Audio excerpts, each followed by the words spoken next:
Hello friends, commerce and management classes में आपका स्वागत है। आज हम डिस्कस करेंगे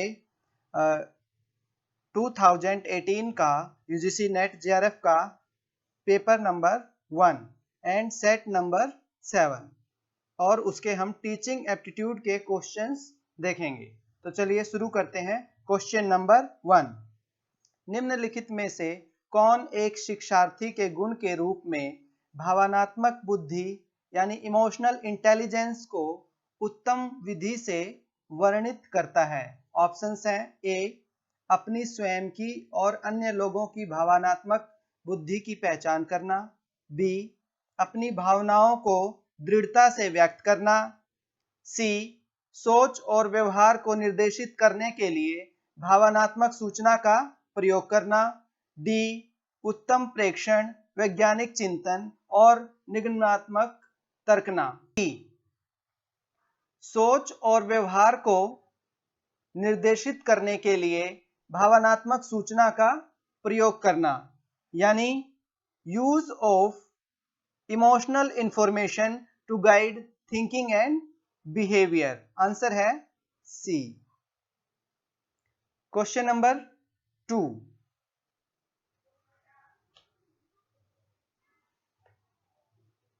क्वेश्चन नंबर 2, निम्नांकित में से किसे एक अतुल्यकालिक सहायक शिक्षण सामग्री के रूप में प्रस्तुत किया जा सकता है? आंसर्स हैं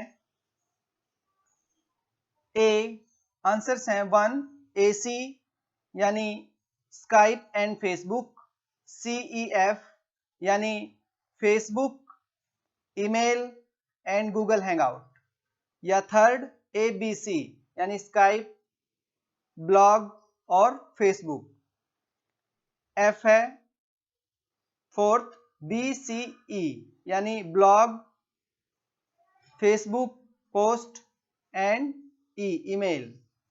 तो इसमें से शिक्षण सामग्री के रूप में किसे प्रस्तुत किया जा सकता है? आंसर है 4 यानी BCE यानी ब्लॉग, ईमेल और फेसबुक पोस्ट।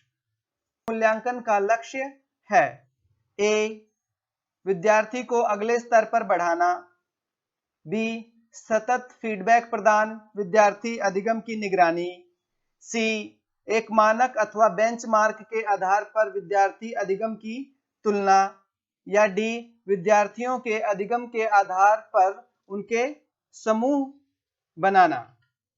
आंसर है हमारा बी, सतत फीडबैक प्रदान, विद्यार्थी अधिगम की निगरानी, यानी monitor student learning to provide ongoing feedback. निर्माणात्मक मूल्यांकन का लक्ष्य विद्यार्थियों के अधिगम की निगरानी करना तथा सतत फीडबैक प्रदान करना है। समग्र शैक्षिक कार्य को जारी रखने अथवा उसे आवश्यकता के अनुसार बदलने संबंधी सूचना को एकत्रित करना निर्माणात्मक मूल्यांकन का लक्ष्य होता है। आंसर है हमारा बी। आंसर है बी।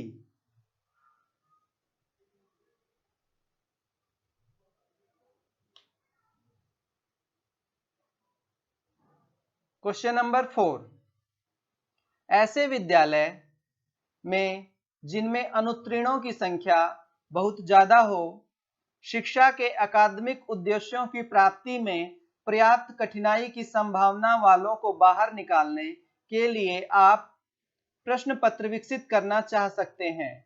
इसके लिए आपको ऐसा प्रश्न पत्र विकसित करना होगा जो किसी व्यक्ति की विद्यालय विषय का सफलतापूर्वक अध्ययन करने की योग्यता और तत्परता का अनुमान लगा सके। इस प्रकार के परीक्षणों का क्या नाम है? ऐसे परीक्षणों का नाम है ए, यानी भविष्य सूचक परीक्षण।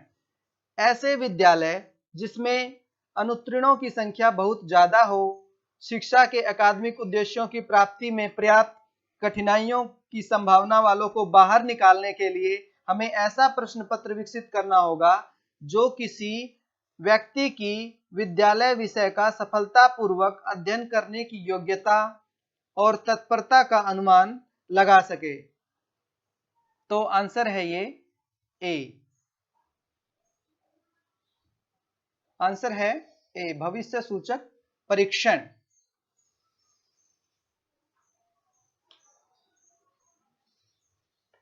क्वेश्चन नंबर 5, शिक्षण अधिगम परिप्रेक्ष्य में किसी मूल्यांकन के नतीजे शिक्षकों के लिए अनेक प्रकार से उपयोगी होती है। निम्नांकित में से शिक्षक के लिए क्या सर्वाधिक महत्वपूर्ण उपयोग होगा?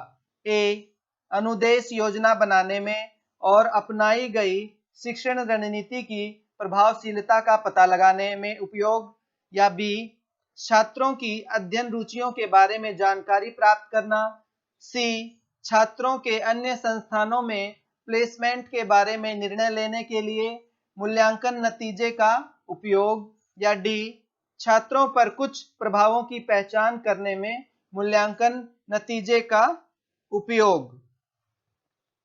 यानी इन टीचिंग लर्निंग कॉन्टेक्स्ट में मूल्यांकन के नतीजों के लिए शिक्षकों के लिए अनेक प्रकार की उपयोगी होती है। इसमें से सबसे उपयोगी महत्वपूर्ण योजना क्या है? ए, अनुदेश योजना बनाने में और अपनाई गई शिक्षण रणनीति की प्रभावशीलता का पता लगाने में उपयोग।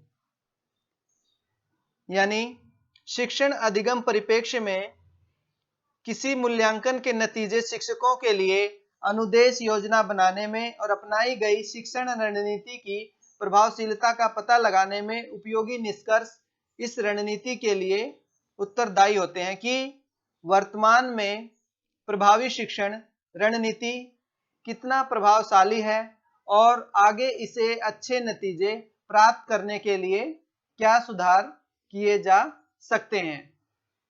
नेक्स्ट वीडियो में नेक्स्ट सेट करेंगे। आप इस वीडियो को लाइक करें, चैनल को सब्सक्राइब करें। Thank you.